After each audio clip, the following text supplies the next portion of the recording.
des Français pensent que le décès de Lady Diana était un assassinat maquillé. Alors on a voulu savoir ce que vous en pensiez, vous, et puis on est allé à votre rencontre.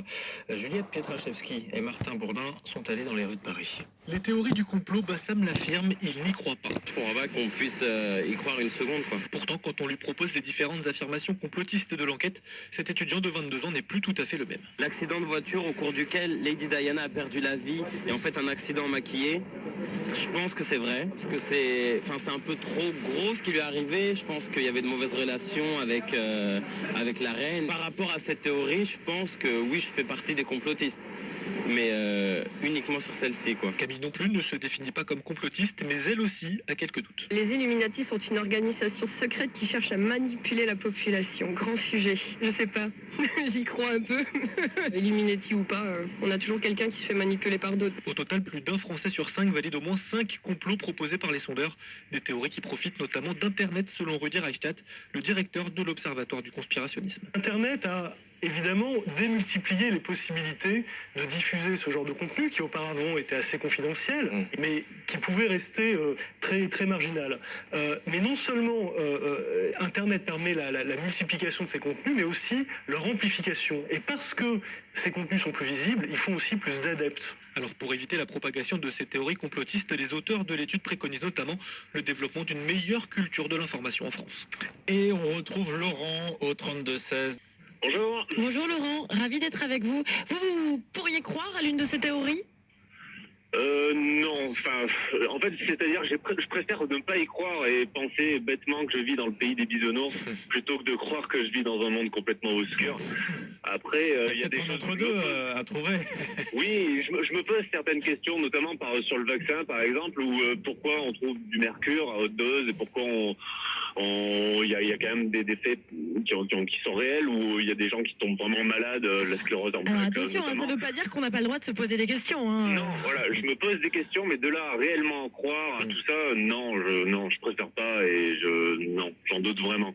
Je pense que c'est plus facile d'avoir cette explication du théorie du complot que de la réalité, notamment pour l'explication de l'attentat à Strasbourg, où c'est plus facile de croire que l'État français est derrière ça pour couvrir le mouvement des Gilets jaunes, plutôt que bêtement, sous couvert d'une idéologie complètement néfaste, quelqu'un puisse prendre un revolver et tuer du monde.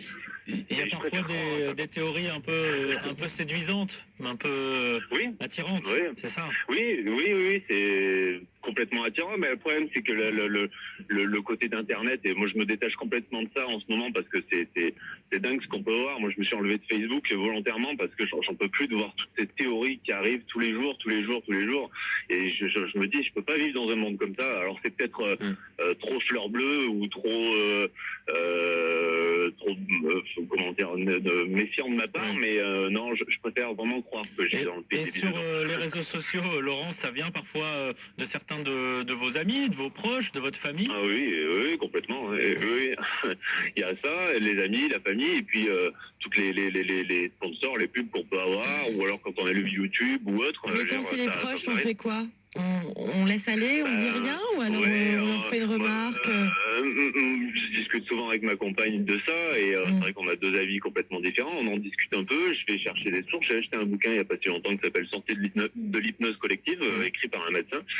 Donc c'est très intéressant, ça permet d'avoir un esprit critique et puis de s'ouvrir un petit peu à tout ça, mais non, on ne pourra pas forcément croire tout et n'importe quoi. En étant un tout petit peu indiscret, Laurent, par exemple, avec votre compagne, quel peut être l'un des sujets de débat ou de discorde à la maison? C'était tout ce qui était agroalimentaire, santé, souvent, agroalimentaire, santé, morse Coluche, un petit peu toutes ces théories-là. Je dis pas qu'elle croit aveuglément tout ça, mais oui, c'est au départ, quand on s'est connus, quand on a discuté de ça au départ, oui, c'était un petit peu des sujets un peu frictionnants, quoi, on va dire. Bon, ce qui ne doit pas empêcher le travail d'enquête, de recherche de la vérité en permanence et de déterrer certaines choses quand elles doivent être déterrées. On est bien d'accord, je pense. Bien sûr, mais avec une explication logique, rationnelle et claire aux yeux de tous. C'est-à-dire, là, la théorie du complot, ça s'appuie sur n'importe quoi, comme la vérité de l'État aussi, si on veut le voir comme ça aussi, mais je pense que c'est beaucoup plus facile à croire à la théorie du complot plutôt qu'à la réalité, parce que il y a un côté un peu un peu plaisante dans ça, oui. Oui, Ouais. parfois la réalité est bête et méchante et les choses se sont passées telles qu'elles se sont Ouais, passées. c'est ça. Je prends l'exemple de la mort de Coluche. Il est décédé d'un accident de moto. Et c'est bête et méchant, c'est comme ça.